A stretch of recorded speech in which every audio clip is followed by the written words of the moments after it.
They traced their nails to their hair. The screams were desperate. They were screams that ended in laments. How did a scream end in lamentation? Imagine so many bits of nails bit by bit. You can imagine why they do it slowly, because they have all eternity to torment us. They are in no rush. They enjoy pain. So for them to do it quickly, they have more than millions of years to do it.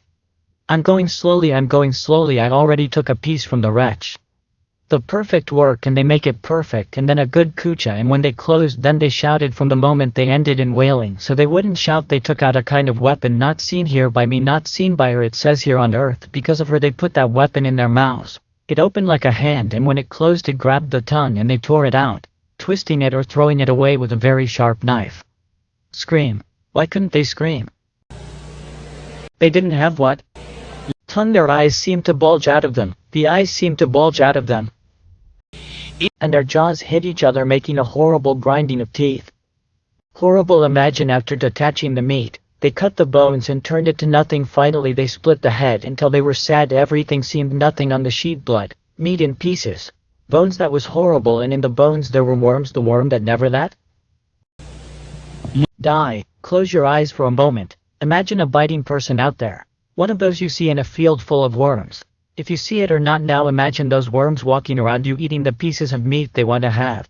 Don't enjoy that pain. Then I told the poor people when they destroyed everything and everything was still meat, bones, blood, worms there. Then I told the poor people I thought they were not going to die. They finally died, even though the pieces of meat move. He told me there is no death here. Look carefully. The demons took that sheet. They threw the pieces of the person over a hole where there were flames and sharp irons, a kind of mill to turn all dust, and the lower part of that hole was again the hole of the Ornilla. When that dust fell, I saw that the people took the body again, and the one who allowed himself to be grabbed by the pitchfork suffered the same thing again. If I make myself understood, or they are not here part of everything. After leaving they throw him that hole. The hole is a kind of a mill that crushes everything, throws it back into the hole of the stove again, and when it falls from the stove, the person comes back to himself again, the fork again, the blade again, the same thing again.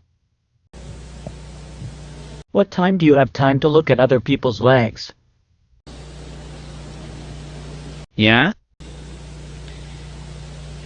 So I asked the Lord, what's wrong? Why do they have to live again? He told me, death no longer exists as men call it. Here eternal death is suffered, which is separation from God, and to reach this place of torment each one arrived here free.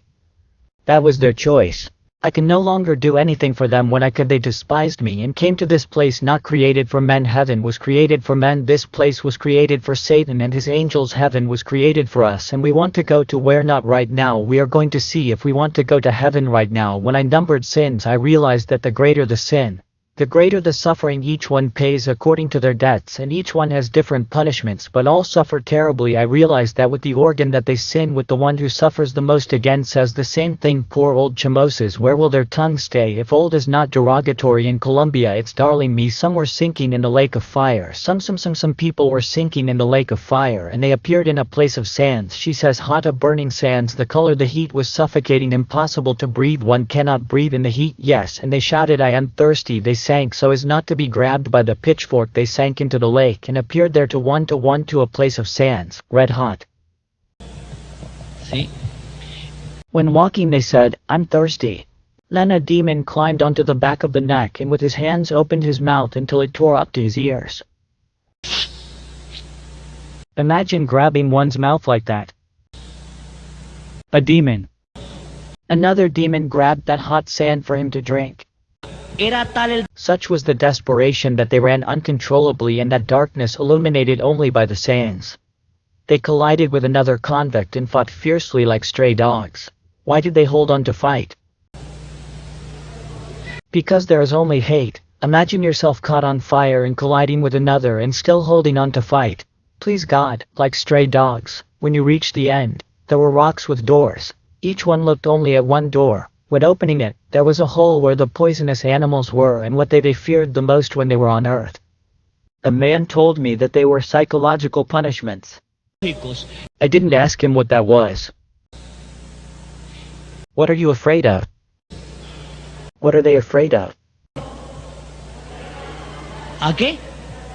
To the vipers? To the mice? Snakes? To the cranes? This is going to be your home in hell, a place for snakes if you are afraid of snakes, a place for scorpions, a place for cockroaches, a place for toads. You are going to fall. Just imagine running torn and falling into that hole. Try to hold on and the only thing you catch are those animals. It doesn't catch anything else. They're psychological punishments, that is, created by what? Because in our mind, because of our own fears. Do they want to live there? Don't you want to live? No, the worst thing in the case is that the animals look now. She says, oh poor damned. What despair. What an endless nightmare. She says, it's like an endless nightmare when they manage to stick to it. And from there you can see those animals in her body and that they come out of her mouth and imagine everywhere. Okay, I'm terrified of worms. Imagine me seeing worms. I take off my clothes and who knows what will happen to such a tremendous despair, yes? The only thing they can run is through a gorge of sharp stones. They fell and cut themselves. Some fell head on and were cut, all others on their backs. And at the end there was a flattened one. Those who couldn't get up quickly, a round stone crushed them like a cockroach. They crushed them again to get up. They jumped through a hole that was there and fell back to the stove at the beginning and everything repeated itself. Shish shish, do you want to go? They don't want to go. It hurts and everything came back again. The man told me, did you realize that here there is no rest or peace, not even for a second? So far it showed. Subscribe to the channel.